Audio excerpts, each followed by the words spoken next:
전쟁기념관. 이곳에는 한국 전쟁과 관련된 많은 유물들이 전시돼 있다.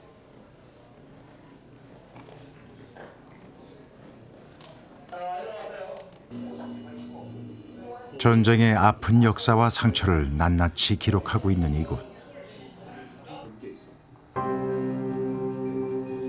전시관 한켠에 낡고 빛바랜 수첩 하나가 놓여 있다. 비망록이라는 이름의 작은 수첩. 수첩의 주인은 최석도. 과연 이 수첩은 어떤 사연으로 이곳에 오게 된 것일까? 6.25 전쟁기에 북한군으로 복무한 이가 전쟁이 끝난 1955년에 자신의 일상을 기록한 수첩입니다. 한국 전쟁에 참전했던 북한군 병사가 썼다는 수첩. 수첩에는 어떤 내용들이 담겨 있을까?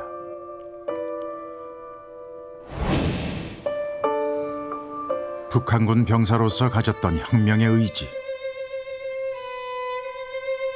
사회주의 혁명은 착취 계급을 타도하는 혁명. 또한 다른 착취 계급의 지배로부터 바꾸며 한켠에는 병사로서 느끼는 괴로움과 즐거움이 솔직하게 적혀 있다. 두만강 물결이 폭격에 솟아 구름을 헤치고 아름답고 명랑한 라디오 소리는 나에게 쾌활하고도 처량하게 들리며 그날 작업에서의 피곤을 풀어주었다. 그런데 수첩을 넘기다 발견된 한 편의 글. 석도 동지란 말로 시작되는 낯선 글씨. 누군가가 수첩 주인에게 써준 듯한 글로 보였다.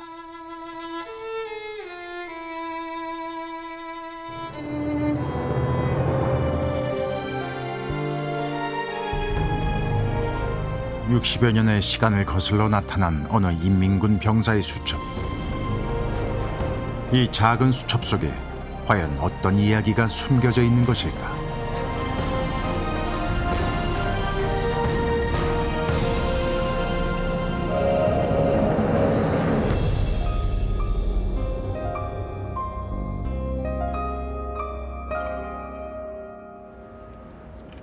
한반도에서 벌어진 가장 비극적인 사건, 그것은 바로 한국전쟁일 것입니다.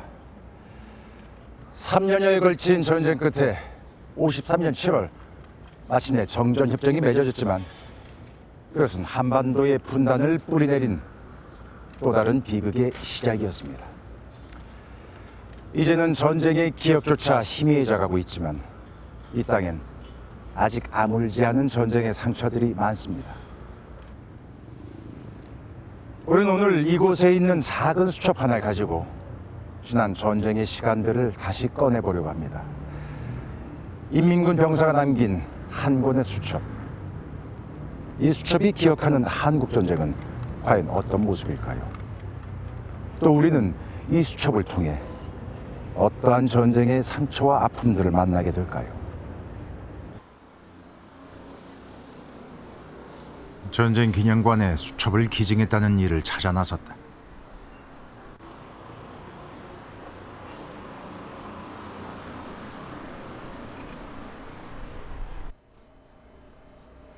한 인터넷 포털 사이트에서 울프독이라는 필명으로 활동 중인 김영기 씨.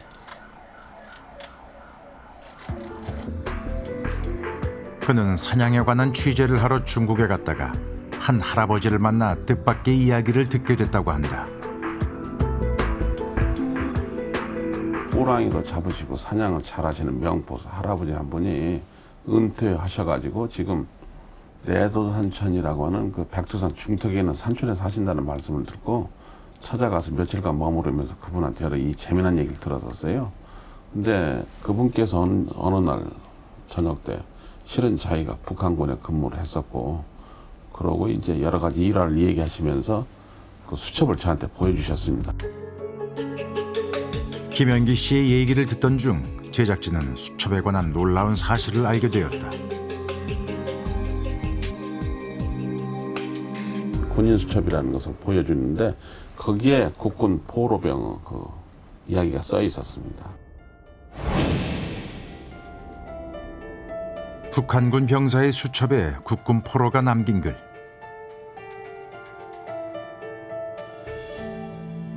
한문도 잘 쓰고 글씨도 달필이다.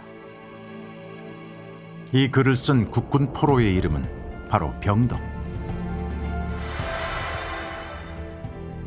존경하는 벗 석도 동지에게 풍부한 사회식견의 소유자인 석도 동지, 부디 편지가 갈 수 있는 그날 편지나 얹어주오. 어떻게 국군 포로가 인민군 병사의 수첩에 글을 남길 수 있었을까? 그는 누구이며 또 인민군 병사와는 어떤 관계일까?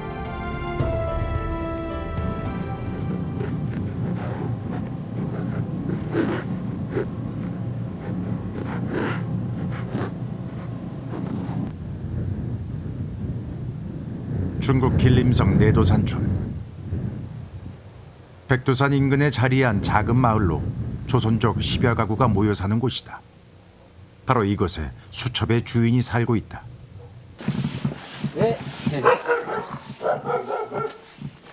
안녕하세요. 올해 92살인 최석도 할아버지. 1958년 북한에서 이곳으로 넘어와 정착한 뒤 지금까지 살고 있다.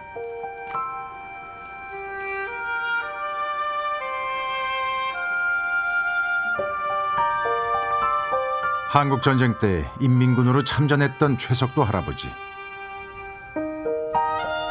당시 중국에 있다 인민군에 입대하게 되었다고 한다.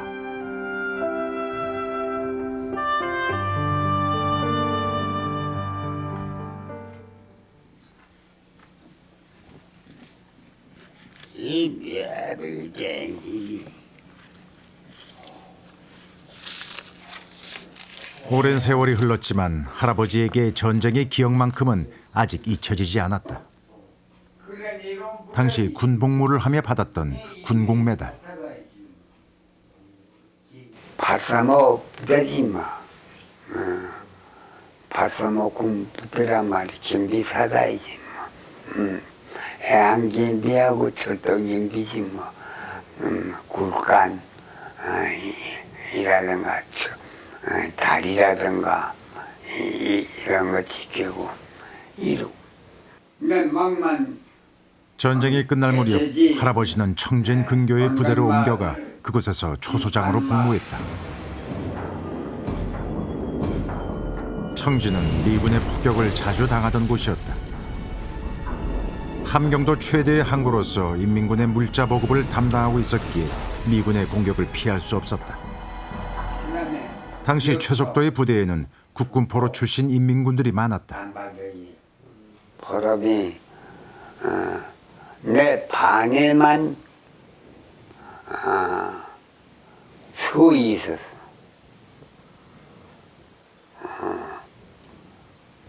서이 병덕이라고.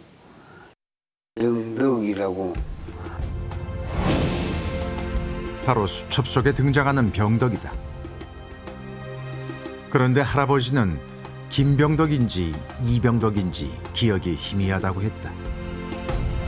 황소같이 신중하고 종달새같이 즐거우며 닭같이 고집세고 양같이 순한 그대 석도형. 되게 친하셨나 봐요, 두 분이. 그 사람이 이름이 다 있지 뭐. 그 책이야.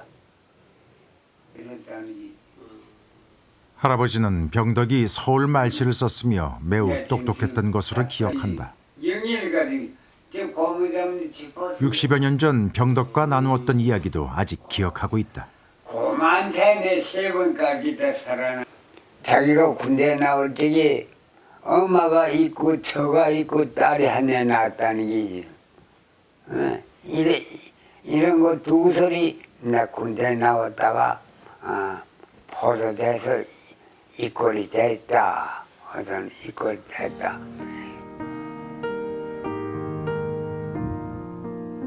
국군 포로로 끌려와 인민군 병사로 복무했던 병덕. 최석도와 병덕은 허물없는 우정을 나누었다. 노래를 부르지 마. 달이여 저 밝은 달이여 우리 엄마 있는 곳에 비춰주리라. 내 소식 좀 전해달라. 안타까운 소리 노래를 부르. 야. 그러니까 니 포로돼가지고 그렇게 여태까지 이렇게 지내와서 얼마나 쓸쓸하고 안타깝고 이렇게 생활했으면 엄마 생각이 저렇게 하는구나. 눈물 나지. 할아버지의 기억 속에서 잊혀지지 않는 이름 병덕. 그도 아직 최석도 할아버지를 기억하고 있을까? 최석도 노인과 병덕은 인민군과 국군 포로라는 신분으로 만났지만 그 누구보다 각별한 사이였다고 합니다. 병덕이 고향으로 돌아가고 싶은 속마음을 털어놓을 만큼 둘은 허물없이 지냈다고 하는데요. 석도 노인의 기억에 따르면 병덕과 노인은 1955년까지 함께 지냈습니다. 정전협정이 맺어진 것이 53년 7월이니 1955년이면 이미 정전협정이 체결된 이후인데요. 다시 말해 병덕은 정전 이후에도 남한으로 돌아오지 못했다는 얘기가 됩니다. 그렇다면 병덕은 어떻게 해서 북한에 남게 된 것일까요?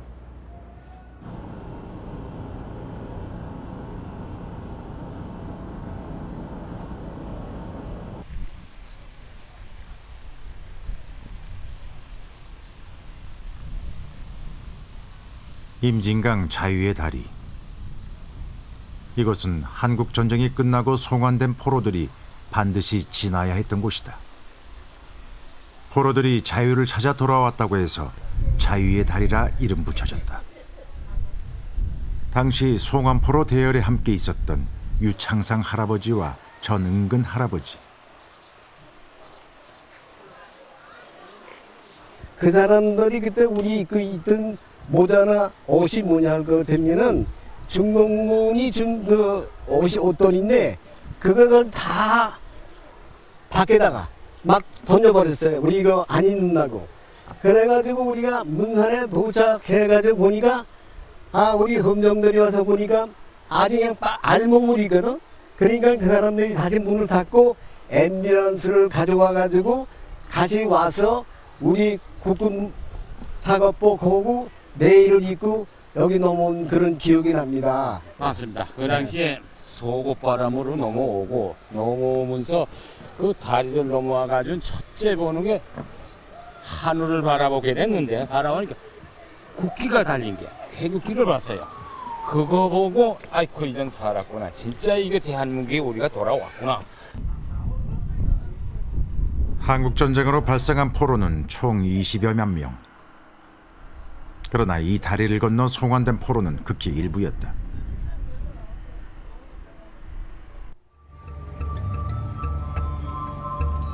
(1951년) 휴전협상이 시작됐다.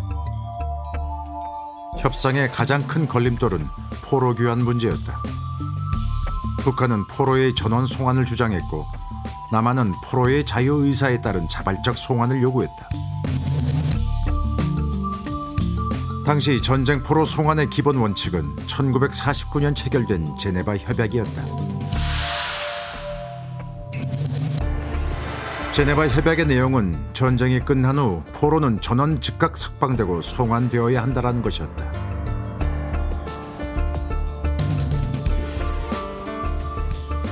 이러한 전원 송환 원칙을 둔 것은 2차 대전 후 전승국들이 포로들을 장기간 억류했기 때문이다. 그러나 한국 전쟁에서의 포로 송환은 제네바 협약만으로 해결될 수 없는 문제였다.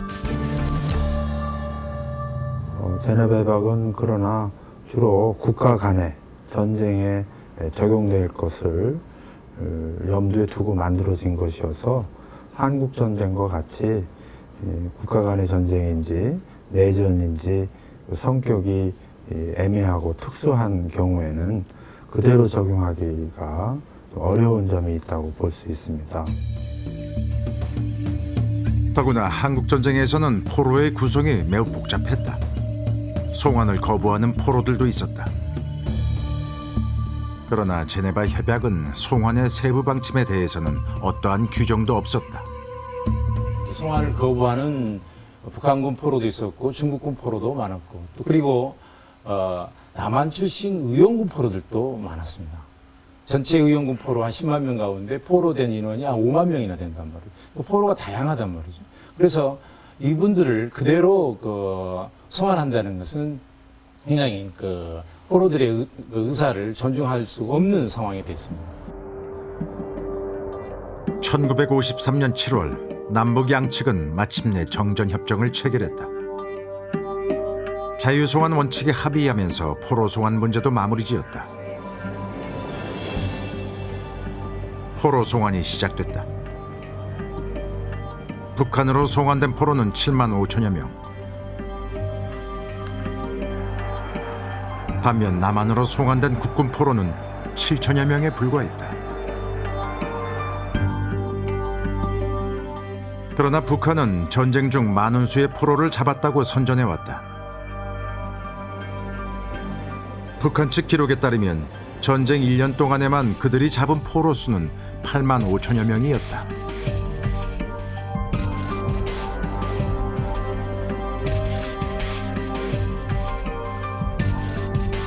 중공군의 공식 참전 기록에서는 그들이 잡은 포로 수를 4만 명 이상으로 보고했다. 그러나 불과 7천여 명의 국군 포로만이 남한으로 송환되었다.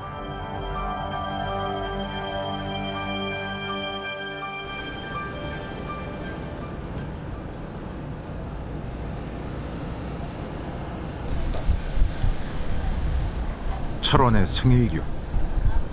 한국전쟁 전 북한이 일부를 건설하고 전쟁이 끝난 뒤 남한이 완성해 지은 특이한 다리다. 그런데 이 다리의 이름이 승일교인 데는 특별한 이유가 있다. 그 당시 이승만의 승자와 김일성의 일자를 따서 승일교로 지었다는 설이 있고 6.25 전쟁 당시 공을 세우고 전사한 박승일 대령의 이름을 따서 지었다는 두 가지 설이 있습니다.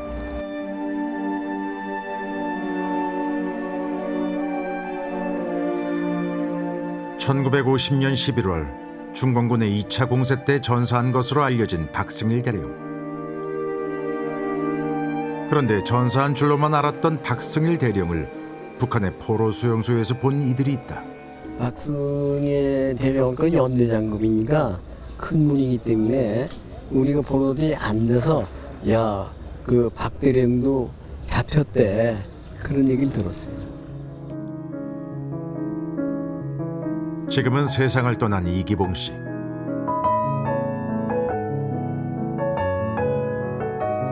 북한에서의 포로 수용소 생활을 기록한 책에서 그 역시 박승일 대령을 목격했다고 적고 있다.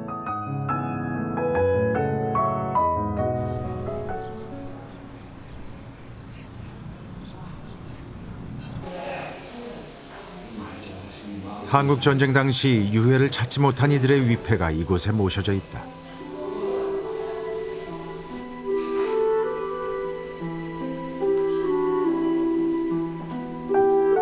생사도 확인되지 않은 채 이들은 모두 전사자로 처리되었다. 그러나 이 중 상당수는 박승일 대령처럼 포로가 되어 돌아오지 못한 이들일 것이다. 만약에 정전이 협정이 되면은 또 고향으로 돌아갈 거냐, 그런 심사가 있어요. 심사가 있는데 한 3일 동안 계속 오더라고. 아주 공포 분위기예요. 걔들의 심사가 너무 엄격하고 그렇게 이제 심사 못 오니까 의심스러워가지고 안 가겠다고 하는 무적이 많다 이거예요. 안 가겠다 난. 다 그 운동장에 모이라 그래서 주만주로 다 모였다고 와서 이런 서명서를 내놓고 다 내놓고 거기 앉아서 가지 않겠다는 서명을 했다고. 남한으로 가지 않겠다. 아, 그래. 자기네들이 가지 않겠다는 걸 내 이름으로 써라 그래서 4개 사람들이 다 나가서 그거 썼다고.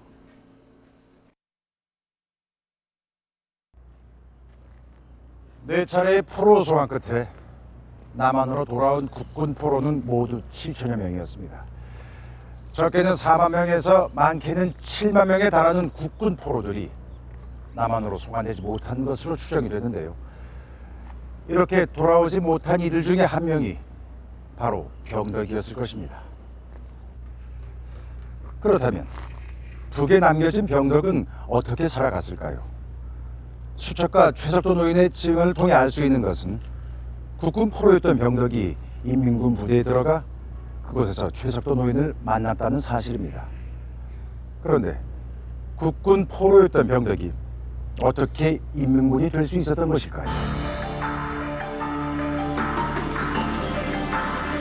전쟁 초기 우세했던 북한의 군사력은 시간이 지날수록 크게 약화되었다. 특히 1950년 7월 미군의 공습 이후 북한군의 병력 손실은 상당했다. 1950년 약 970만 명이었던 북한 인구는 다음해 100만 명이 넘게 줄어들어 인명 손실이 절정에 달했다. 나가서 이용군으로 해방된 남반구 청년 학생들도 북한은 부족한 병력을 보충하기 위해 의용군을 모집했고 한편으론 국군 포로들을 인민군에 강제 편입시켰다.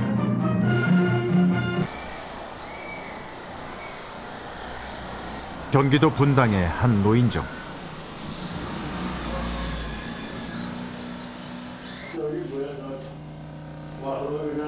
한국전쟁 때 포로로 끌려갔다 지난 2000년 탈북한 장진환 할아버지. 그도 포로가 된 후 인민군에 강제 편입되었다고 한다. 탈북해 다시 남한으로 돌아온 뒤에야 그는 군복을 입고 저녁식을 치를 수 있었다.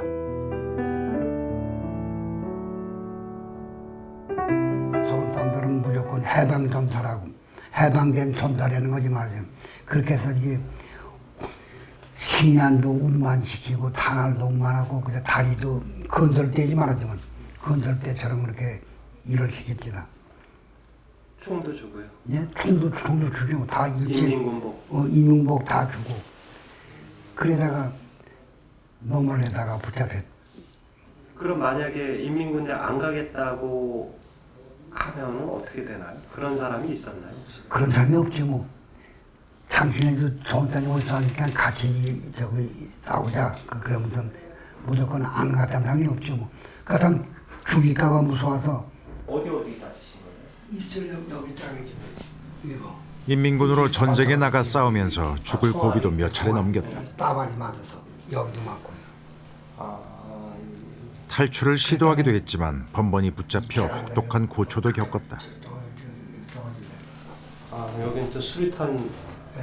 수탄이 나와서. 여기 편입된 부대에 국군 포로가 전체 중에 한 몇 % 정도나 됐나요? 부대. 국군 포로가 그냥 한 50%가 넘죠. 인구대가 없으니까 다 죽고. 병력이. 지난 1958년 휴전선을 넘어 탈북한 최건수 할아버지. 한국전쟁 때 북한군 장교로 복무했던 그는 자신의 부대에도 많은 국군 포로들이 있었다고 한다. 많았어요. 우리 소대뿐만 아니고 딴 소대도 많았어요. 강태대. 우리가 85년대 1대대인데 1대대도 많고 2대대도 많고 많았어요. 그때 인원이 모자니까. 이렇게 강제 편입된 국군 포로들은 전쟁이 끝날 때쯤엔 대거 건설 현장으로 보내졌다. 이 탄광이던가 여기 말하면 공무대거든요. 공무대. 거기 건설단으로 보낸 거죠.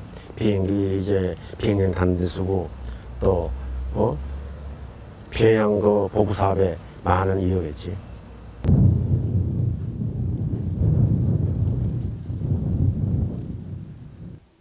철도 경비대에서 복무했던 최석도 노인이 병덕을 만난 것도 바로 이 무렵이었다. 복구공사를 할 때 그때 우리 한개 부대에 후생활했지. 그때 다시 저절했습니까? 복구될 냉겼지. 복구될 넘어왔지. 그 전에 어느 부대에 있은 건 모르지만, 그래 복구될 넘어와서 같이 한 개 반이 있었으니까. 그 이전에 둘은 1955년까지 같은 부대에서 지냈다.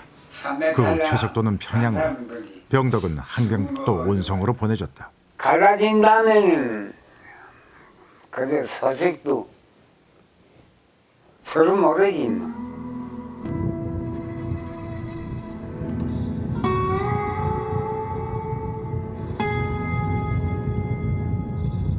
두만강 근처 온성으로 갔다는 병덕. 그것이 최석도 노인이 기억하는 병덕의 마지막 소식이었다. 서로 희노애락을 같이 나누며 의좋은 친형제와 같이 지내던 사이는 오늘의 이별로 갈리게 되었소. 얼마나 가석하고 얼마나 애달픈가.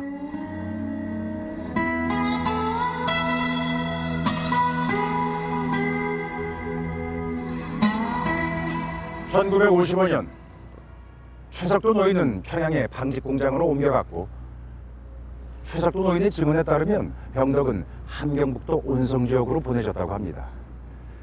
최석도 노인이 기억하는 병덕의 모습은 여기까지입니다. 이후로는 병덕의 소식을 전혀 듣지 못했다고 하는데요. 수첩에 남아있는 병덕의 글은 바로 이 무렵 병덕이 최석도 노인에게 써준 것입니다. 꼭 다시 만나자는 글 하나만을 남기고 사라진 병덕. 그 후 병덕은 어떻게 살아갔을까요?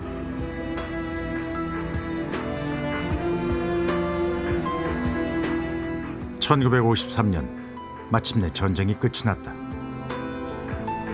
그러나 전쟁의 피해는 막대했다. 북한 전역은 폐허나 다름없었다. 미군의 폭격으로 북한 전역이 파괴됐고 산업시설들도 대부분 붕괴됐다.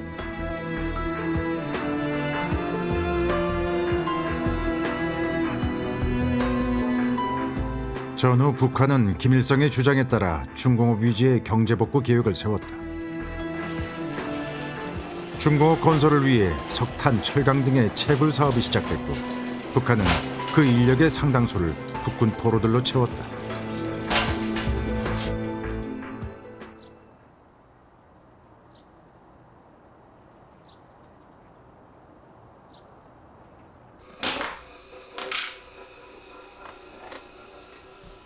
마비가 온 불편한 손으로 어렵게 저녁 식사를 차리는 박영식 할아버지. 국군 포로로 북한에 잡혀 있었던 할아버지도 역시 전쟁이 끝난 후 탄강으로 끌려갔다. 먹어보지. 이 식사를 같이 해야 되는. 고된 탄광 생활로 할아버지는 건강을 잃었다. 이런 박씨 할아버지의 손이 되어주는 김종렬 할아버지도 탄광에서 일하다 탈북했다. 힘이 들이요. 그때만 해도 이 기계화라는 게 얼마 없었습니다. 한 20, 30m 되는 게 탄을 발파해 놓으면 그걸 끄는 걸 철판을 길게 그냥 꽁뼈 있는 데 그저 내려서 그 다음에 사람이 쭉 붙어서 그 철판 위에서 채우는데 사람이 정말 힘이 들어요. 힘이 안 드는 게 어디겠어. 제일 위험하게 하던 석탄 생산 막장이니까 여기엔 다 포로들이란 말이야 거의. 한광에서만 그 포로들이 있어 한 60명 정도 되거든. 그걸 내가 대성공사에서 다 이름 적었단 말입니다. 적어서 죽은 건 죽은 걸로 표현하고 산 건 그대로 있고. 북한의 가장 북쪽 끝. 온성은 겨울이면 영하 30도까지 떨어지는 혹독한 추위가 몰아치는 곳이다.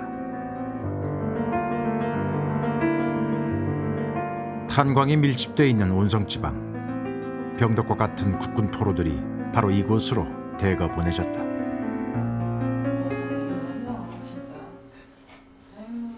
지난 2002년 탈북한 윤정호 할아버지.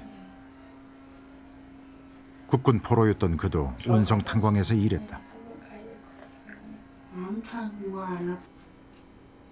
위험한 탄광촌에서조차 국군 포로들은 차별받아야 했다. 더 말할 게 없지. 우리는 포로들이고 자기네들은 떳떳하게 사니까 온갖 천대와 메시를 받으면서 그래요. 계속 그때 탄캐는지만 뒤를 보내서 탄캐기 오고 다른 일은 안 쓰이고 허라는 일은 안 쓰이고 힘들고 공이 나쁘고 응? 힘들고 그 위험한 이런 상황에다가 집어여서 탄캐했어. 할아버지는 북한에서 결혼을 하고 가족도 이뤘다. 그러나 삶은 여전히 불행했다. 할아버지가 받았던 차별은 자식들에게 그대로 물려졌다. 아들은 국군포로 아버지를 두었다는 이유만으로 결혼조차 하기 어려웠다. 장인장한테 집에 찾아갔죠. 집에 찾아가니까 여전히 딜이 안 보냈죠. 딜이 안 놓고 너한테 보낼 기면 내가 성을 성을 다 바꿔버리고 이제 보내겠다. 그런데 그렇게도 될 수가 없고 그 전에 죽여버리겠다고. 자기 딸이 내 딸이 아니니까 아니 너한테 보낼 기면 내가 차라리 딸이 없는 것처럼 이제 없는 척 하고 차라리 죽이겠다고. 휴가차에 오면서 결국 아들은 칠순의 아버지를 설득해 탈북을 감행했다. 저쪽에 양강도라는 곳에 갔는데 그때야 우리 남편이 더 이상 이 땅에는 나에게 희망도 꿈도 없다. 아무 미련도 없다. 바랄 것도 없고 내가 이룰 수도 있는 것도 없다. 가야 되겠다. 가야 되겠다. 이제는 나는 너는 이 땅에 아무 미련도 없다고. 가야 되겠다고.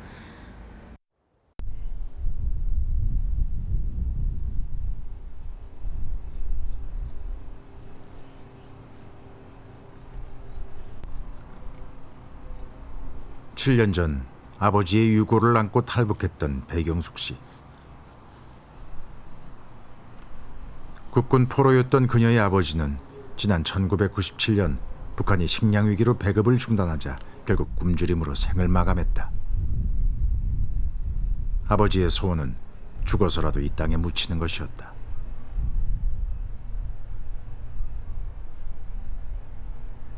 그렇게 가보니까나 정말 그 돌아가신 다음에 밥 한 그릇을 이렇게 떠놓잖아요. 근데 그 떠놓는데 그 쌀마저 없어가지고 제가 가져간 쌀 가지고 밥을 한 그릇 떠놓는 그때 그 상황이 너무도 가슴이 아팠고 제가 잘못해드린 게 항상 마음에 걸렸고요. 많은 국군 포로들이 고향 땅을 다시 밟지 못한 채 생을 마감했을 것이다. 국군 포로 병덕, 그는 과연 어떻게 살아갔을까? 북한에 남겨진 국군 포로들의 삶은 참으로 고단했습니다. 탄광촌에서의 혹독한 노동을 견뎌야 했고 국군 포로라는 이유만으로 숱한 차별을 받기도 했습니다. 온성 탄광으로 보내졌던 국군 포로 병덕, 과연 그의 삶은 어떤 것이었을까요? 그의 이야기가 더욱 궁금해집니다. 혹시 온성 지역 출신의 탈북자들 중 병덕을 기억하는 사람이 있진 않을까? 우리는 병덕을 찾아 나서기 시작했습니다.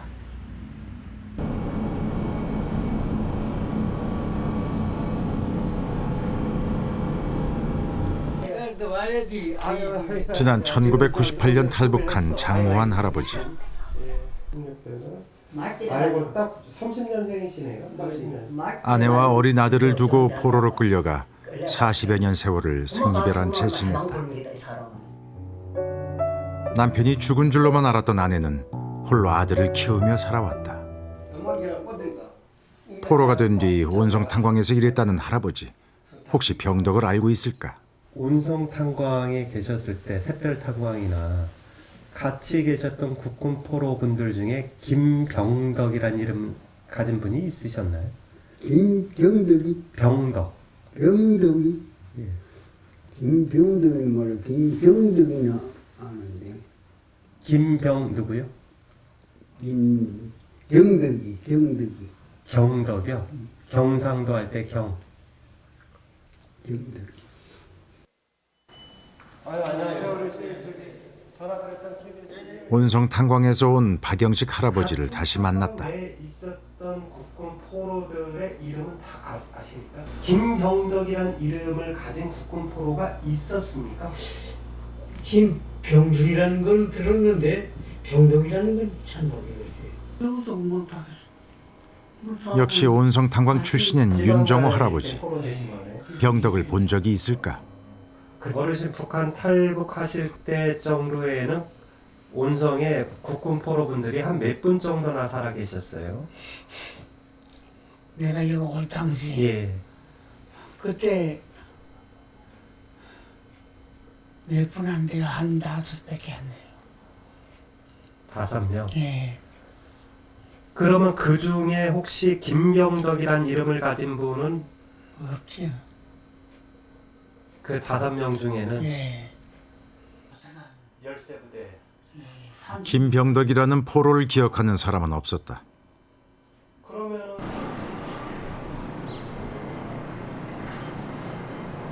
국방부에서 탈북자들을 통해 조사한 생존 국군 포로 명단.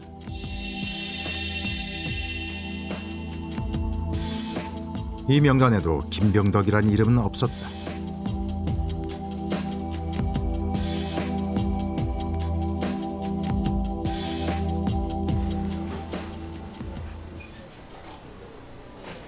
그런데 온성 출신 탈북자들을 취재하던 중 뜻밖의 소식이 전해졌다. 이병덕이라는 국군 포로를 안다는 사람이 나타난 것이다. 그 사람이 말로는 확실히 한국 사람이거든요. 말씨가. 아, 남한 출신이다. 예. 제 생각에는 아마 국군 포로였다가 인민군이 다시 입대하지 않았을까 이렇게 생각하거든요. 그러니까 거기 말로 의용군이라고 하나요? 예. 예. 온성 탄광 출신 탈북자 중 이병덕이라는 국군 포로를 기억하는 사람이 또 있었다. 아, 말투는요, 이 황해도 지방 말투요. 황해도 지방 말투요? 네. 황해도 지방 말투가 이 서울 지방 말하고 비슷합니까? 네, 비슷해요. 그분이 키가 한 어느 정도 됐습니까? 체격은 좋아요. 예. 얼굴은 둥글 넓적한 형태고요. 예. 예. 그 다음에 체격은 좀 다부지고 키도 작진 않아요. 최석도 노인은 나이 때문인지 병덕을 김병덕이라고 했다가 때론 이병덕이라고도 했다. 그렇다면 온성 탄광 탈북자들이 말하는 이병덕, 그가 최석도 노인이 기억하는 병덕은 아닐까?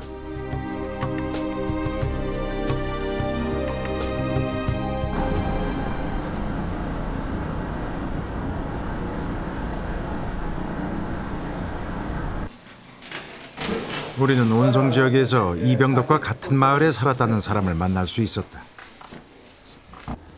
우리가 같은 부락에 살다 나니까 그 집하고 우리 집하고도 좀 가까이 좀 다녔어요 그때. 우리 어머니하고도 좀 잘 다니고. 집안끼리도 서로 친해 자주 만나는 사이였다고 한다. 그가 본 이병덕은 어떤 사람이었을까?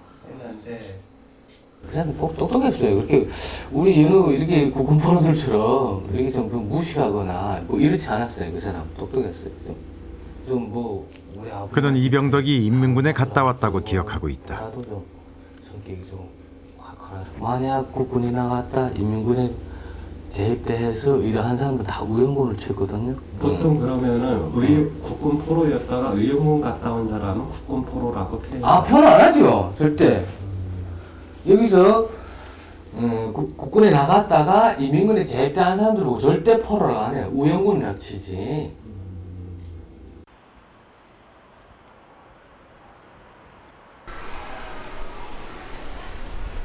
한국 전쟁 중 전사한 이들의 이름이 이곳에 새겨져 있다. 그러나 이 전사자 명단에 오른 이름들 중 상당수는 실종되거나 포로로 끌려가 사라진 이들이다. 여기에서 이병덕의 이름도 찾을 수 있었다.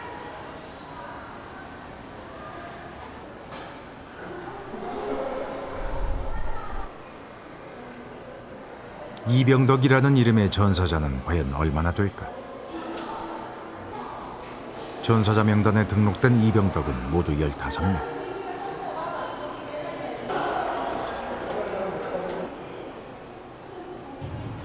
이병덕이 서울 말씨를 썼다는 점을 고려해 출생지를 서울, 경기, 충청 지역으로 좁히면 모두 8명의 이병덕이 남는다.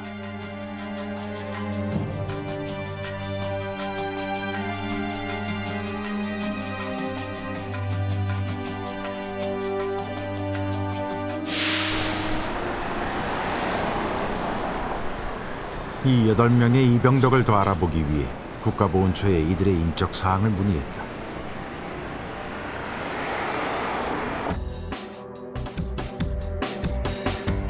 문의 결과 5명은 무연고 처리돼 아무런 기록이 없었고 3명의 이병덕만 인적 사항을 확인할 수 있었다.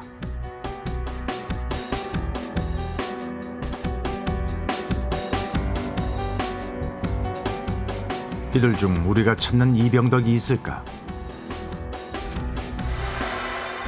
3명의 이병덕 중 2명은 연고자가 모두 100세가 넘어 사망한 상태였다. 이들 외에 다른 연고자는 찾을 수 없었다.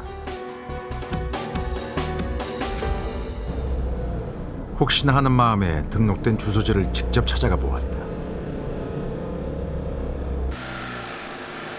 첫 번째 이병덕 연고자의 주소지에는 골프장과 골프 전용 빌라가 들어서 있었다.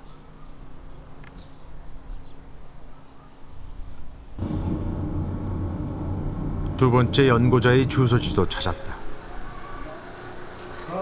대규모 아파트 단지가 들어선 동네. 실제 주소지에는 아파트 상가가 자리 잡고 있었다. 세 번째 이병덕의 연고자 이명희 씨. 3명 중 유일하게 생존해 있는 연고자로 이병덕의 아들인 것으로 추정된다.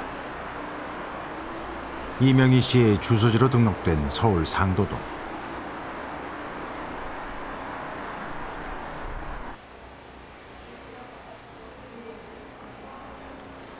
다행히 이명희 씨의 주소지에는 연립주택이 들어서 있었다.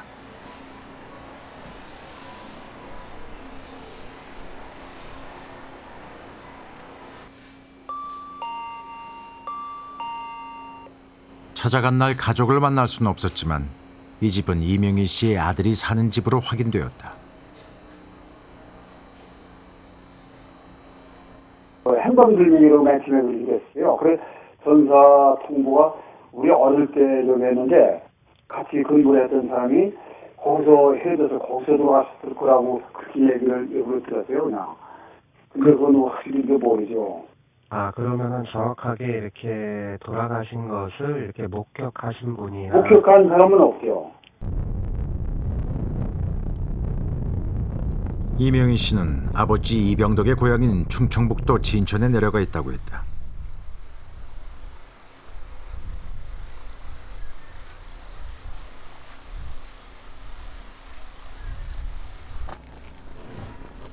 제작진의 전화 연락을 받은 이명희 씨가 먼저 나와 기다리고 있었다.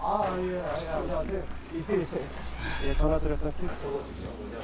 국군포로 병덕을 찾다 여기까지 오게 됐다는 이야기에 가족 모두가 놀랐다고 했다. 전사는 어디서 하셨다고 이렇게 얘기를 들었습니까? 그냥 공공장소라고 그 소리는 못 들었어요. 그러면 아버님의 유해는 발견이 됐습니까? 안 됐어요. 안 됐죠. 동네사람 다 가르쳤어.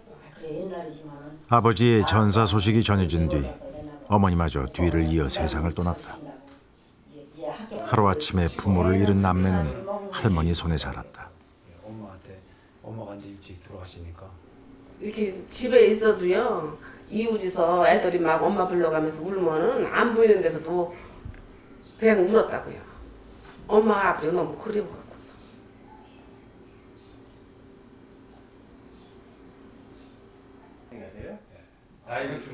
아버지 이병덕은 어떻게 전사한 것일까? 이때가 48년인데 국방부 기록에 따르면 이병덕의 전사 일자는 1950년 11월 25일. 2년 한 전사 한 달 전 이병덕은 장교로 진급도 했다. 장교를 할 정도로 능력을 인정받았다는 뜻일 것이다. 똑똑하다고는 동네에서는 똑똑하다고 얘기하셨나 봐요. 그 말로는 뭐 여기 사람들이 칭찬인지는 모르지만은 살아 있으면 그래도 한 자리 해 먹었을 거라고 그런 얘기를 하시더라고요. 한번 많이 해서 한문, 동네 사람들 양악 같은 거, 양악 같은 거 다 그것도 가르치고 한문을 잘 하시다고 그래요. 실적도 좋고. 실적도 좋고. 한문을 잘했다는 이병덕. 자식들은 아버지의 글씨가 남아있는 책을 유품으로 간직하고 있었다. 이거 글을 그럼 다 아버님께서 쓰신 거예요? 네. 그렇지, 다 떨어져 있어.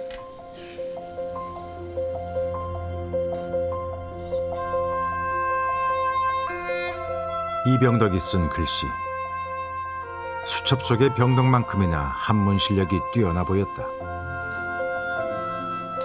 이게 60갑 때인데 저 아버님이 쓰신 요 한자 있고 여기에 털을 한글로 쓰셔놨어요. 필적이 좋으셨다 그래요. 체격은 어떤 편이에요? 체격도 좋아지고 키도 크고 큰 가지니까 딱 아주 그냥 키도 크고 훤출하니까 잘생겨서 좀 등치도 좋은 편이고 얼굴도 좀 퉁퉁해 고정한 편이고 내가 아버지 닮은 것 같아요. 이병덕의 실제 모습은 어땠을까? 자식들이 가지고 있는 유일한 아버지의 사진. 젊은 시절 이병덕의 모습이다.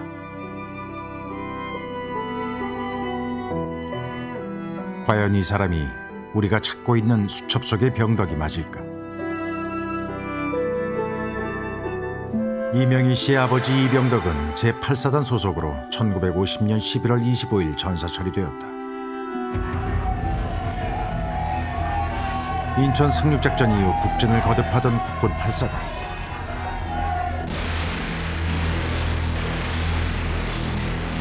(11월 25일) 평안북도 영원에서 대규모 중공군에게 포위 공격을 당하고 만다.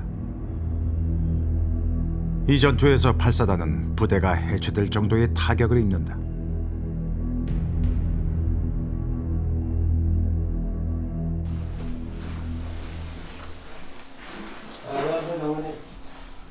주월 한국군 사령관이자 영원전투 당시 8사단 3대대장이었던 최명신 장군. 그는 영원전투를 어떻게 기억하고 있을까? 좌측에 제일 심하게 포위 공격을 당했고 우리 한국군도 좌측에 있는 부대가 포위 공격을 많이 당했다고. 그러니까 4명의 그 연대장도 우리 8사단의 21연대장 김영로 대령, 그 5사단의 누구 박승일 장군인가? 오연대인가? 오연대장 박승일 장군. 그다음에 6사단 이런 사람들이 연대장들이 포로 당했다고. 그에 많은 장교들, 사병들 많이 포로 당했다고. 연대장들이 줄줄이 포로로 잡혔을 만큼 영원 전투에서는 수많은 국군들이 대거 포로로 잡혔다. 이 전투에서 전사 처리된 이병덕. 그도 어쩌면 포로가 되었던 것은 아닐까.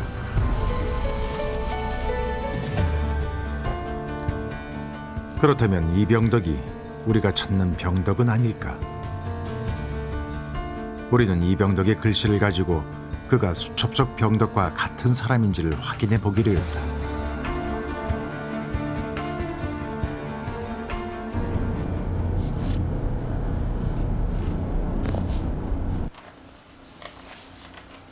필적 감정소에 두 사람의 글씨를 의뢰했다. 이게 그러니까 두 문서에 나타나는 어떤 필기구의 형태라든가 또 동일 문자가 나타나는지 또 동일 문자 사이에서 나타나는 어떤 운필 방법이라든가 형태가 같은지 이런 것을 종합을 해서 감정하도록 그렇게 하겠습니다. 정확한 결과를 얻기 위해 필적 감정서 한 곳에 더 의뢰했다.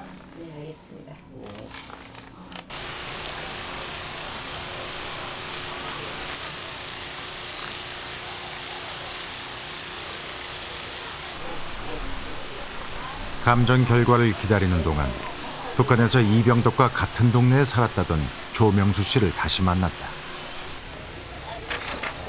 그에게 이명희 씨의 아버지 이병덕의 사진을 보여주었다. 과연 그가 기억하는 이병덕과 같은 사람일까? 근데 얼굴 유형은 많이 비슷해요. 이렇게 뭐 특이하게 뭐 다른 분처럼 이 얼굴이 갸름하다든가 뭐 이런 유형은 아니고 둥근 형태거든요. 근데 얼굴 유형은 되게 비슷해요. 근데 이런 정복 입은 사진하고 그리고 또 그 제가 생각하고 있는 그런 현재 모습하고 시각적 차이가 좀 너무 틀리니까 딱 뭐 옳다 이렇게는 대답 못 하겠는데 얼굴 유형 봐서는 좀 많이 비슷해요. 확신할 순 없지만 온성탄광에서 살던 이병덕과 매우 비슷한 생김새라고 했다.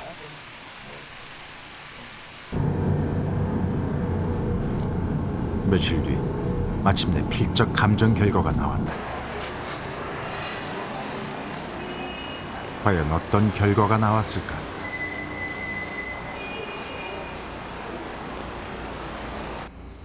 이 두 글의 필적이 어떻게 나왔습니까, 결과가? 여기에 있는 그 수첩 서신에 기재되어 있는 필적과 한문 연습장에 있는 필적은 서로 다른 필기구의 차이점은 조금 있어 보이지만은 서로 다른 필적으로 감정 결과가 나왔습니다.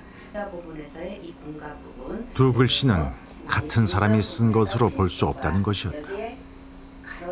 여기에서 있는 춘자 부분 보시면은 시필액을 장액으로 길게 기재하는 습성과 여기에서 짧게 기재하는 습성, 가로액을 우측으로 기재하는 습성과 중앙에다가 기재하는 습성에서 차이점이 있습니다. 동일한 한자와 한글을 비교했을 때 획을 긋는 순서와 형태 등이 달라 서로 다른 필체라고 판단되었다. 예, 그렇습니다. 또 다른 곳의 감정 결과는 어떻게 나왔을까? 예, 편지 필적은 정상적인 필수는 아주 매끄럽게 정상적으로 기재한 반면에 그 책자에 있는 그 필적에서는 이 정상 필순으로 아주 각지게 쓰는 필적에서 각기 상이한 특징이 나타나고 이 한문 필적에서도 이 세금면을 기재할 때 이 석자에서 이 세금면은 이렇게 동글동글하게 기재하는 반면에 이 북구시체에서는 정상 필순으로 궁서체로 기재되는 어떤 특징에서 각기 다르게 보여서 다른 형태의 필적이라고 볼 수가 있습니다. 첫 번째 감정 결과와 마찬가지로 동일한 글자를 쓰는 방식에서 서로 차이를 보여 다른 사람의 필적으로 판단했다. 그러나 두 글씨가 완전히 다른 사람의 것이라고 단정할 수는 없다고 했다.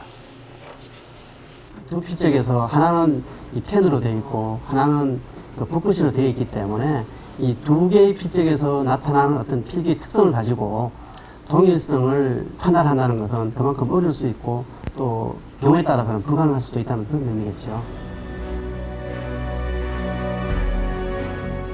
수첩 속에 이별의 글을 남기고 떠난 병덕. 그리고 그를 찾기 위해 만났던 또 다른 병덕.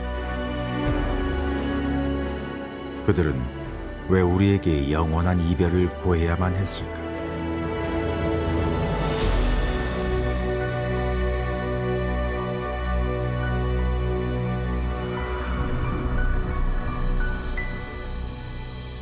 안타깝게도 우리는 수첩 속의 병덕을 찾지 못했습니다. 전쟁의 소용돌이 속에서 사라져버린 병덕. 수첩 속의 이름 하나만 가지고 그를 찾는다는 것은 어쩌면 처음부터 불가능한 일이었는지도 모릅니다. 전쟁 중 수많은 병사들이 포로로 끌려갔지만 그들은 여전히 생사조차 확인되지 않은 채 전사자라는 이름으로 남겨졌습니다. 그 속에서 국군 포로라는 존재도 점점 잊혀지고 있습니다.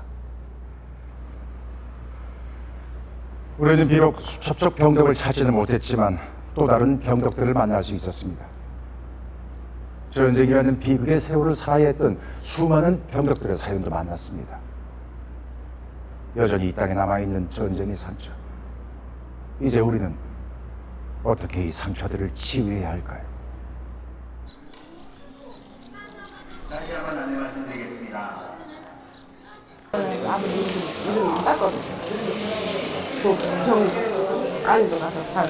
아버지 제사를 모시기 위해 가족들이 모였다.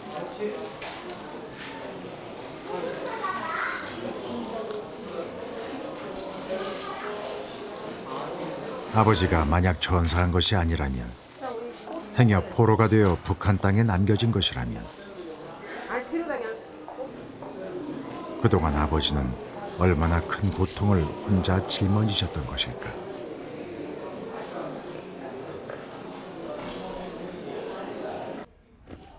생전에 계시다 그러면 만나야 되겠지요. 그래도 얼굴에도 봐야 되겠지요. 가슴이 아프고 차라리 그냥 모르고 그냥 이런 대로 살았으면은 그냥 돌아가셨다 생각하고서 살았을 건데.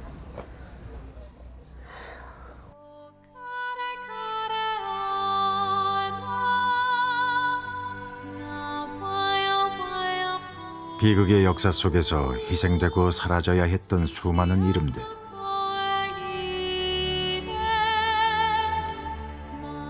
사라진 병덕의 존재처럼 그들의 상처도 우리의 기억 속에서 너무 쉽게 사라지고 있는 것은 아닐까.